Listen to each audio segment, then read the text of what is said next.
रमेश और भूतिया हवेली की रहस्य। रमेश एक छोटे से गांव में रहता था जो घने जंगलों के किनारे बसा हुआ था। यह गांव शांत और खुशहाल था, लेकिन एक रहस्य ने इस गांव के चारों ओर डर की चादर उड़ा दी थी। लोग कहते थे कि उस जंगल में पुरानी और टूटी फूटी हवेली है। हेलो दोस्तों, मैं हूं आपका दोस्त विक्की और आप देख रहे हैं आपकी स्टोरी। दोस्तों, वीडियो कैसी लग रही है? पीछे वाली जो हमारे सब्सक्राइबर हैं ज़रूर देख लें, और जो लोग सब्सक्राइब नहीं किए हैं वो लोग करके कमेंट जरूर कर दें। दोस्तों प्यारा सा चलिए शुरू करते हैं। दोस्तों, जहाँ से रात को अजीबोगरीब आवाज़ें आती हैं।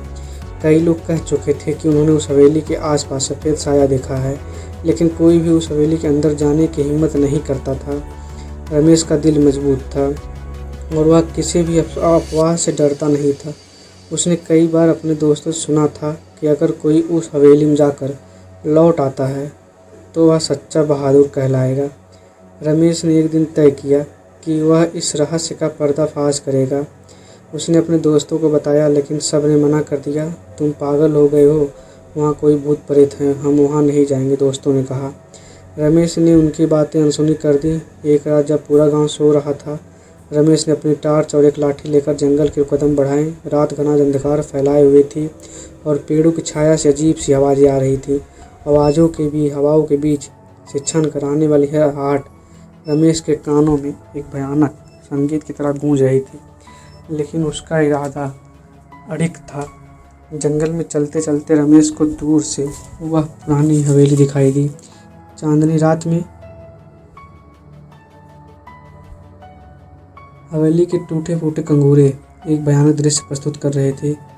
रमेश ने खुद को हिम्मत बंधाई और हवेली की ओर बढ़ा। हवेली के दरवाजे टूटे हुए थे और अंदर घना अंधकार था। रमेश ने टार्च जलाकर कदम बढ़ा। अंदर का माहौल और भी भयानक था। दीवारों पर पुरानी पेंटिंग्स थी जिनकी आंखें जैसे रमेश को घूर रही थी। हर कदम के साथ फर्श चरमराने लगा था, मानो उसे रमेश का वहाँ होना मंजूर नहीं हो। अचानक रमेश को एक कमरे से कुछ आवाज़ें सुनाई दी। वह धीरे धीरे उस कमरे की ओर बढ़ा। उसके दिल की धड़कन तेज हो गई थी, लेकिन उसने खुद को शांत रखने की कोशिश की। कमरे के दरवाजे पर पहुंचकर उसने टार्च की रोशनी अंदर फेंकी। अंदर का दृश्य देखकर रमेश का दिल थम सा गया। कमरे के बीचों बीच एक पुरानी जर्जर बिसात बिछी हुई थी और उस पर बैठी थी एक सफ़ेद साया। वह साया एक पुरानी ड्रेस में लिपटी हुई, उसका चेहरा बिल्कुल धुंधला था। वह बिसात पर बैठे हुए किसी अदृश्य खिलाड़ी के साथ खेल रही थी। रमेश की टार्च की रोशनी उस साये पर पड़ी तो वह एक झटके से उसकी ओर मुड़ी। रमेश को ऐसा लगा जैसे उसने उसकी आत्मा तक को देख लिया और रमेश के पाँव पीछे हटने लगे, लेकिन वह ठोकर खाकर गिर पड़ा। उसकी टार्च भी उसके हाथ से छूट गई और चारों ओर घना अंधेरा छा गया। अचानक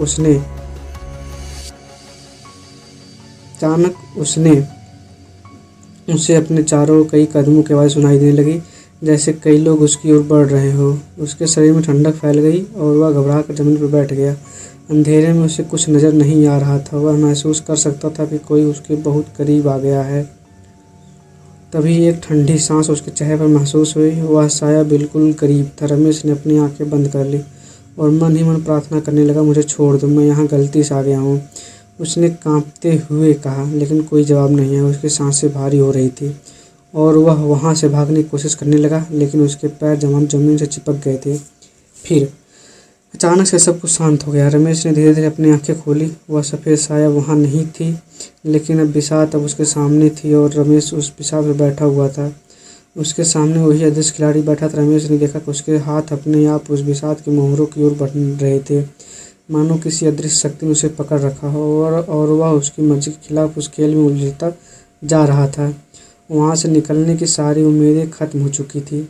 रमेश ने जोर से चिल्लाया, लेकिन उसकी आवाज़ मानो हवेली की दीवारों में घुट घुट कर रह गई।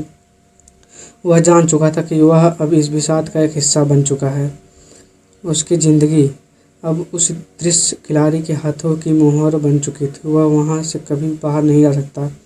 रमेश की चीखें हवेली की अंदरों दीवारों में गूंजने लगी। उस रात हवेली के आसपास के गांव में लोग कहते हैं कि उन्होंने रमेश की चीखें सुनी थी, लेकिन जैसे ही सुबह हुई सब कुछ शांत हो गया। रमेश का कोई पता नहीं चला। उसके दोस्त और परिवार वालों ने उसे बहुत ढूंढा, लेकिन वह कहीं नहीं मिला। लोग अब भी कहते हैं कि उस रात के समय अगर कोई उस हवेली के पास से गुजरता है तो उसे रमेश की चीखें सुनाई देती हैं और अगर कोई उस बिसात को छूने की कोशिश करता है तो वह कभी वापस नहीं आता। रमेश अब बिसात का एक मोहरा बन चुका था और वह साया अब उसकी जगह लेने वाले किसी नए खिलाड़ी की तलाश में था।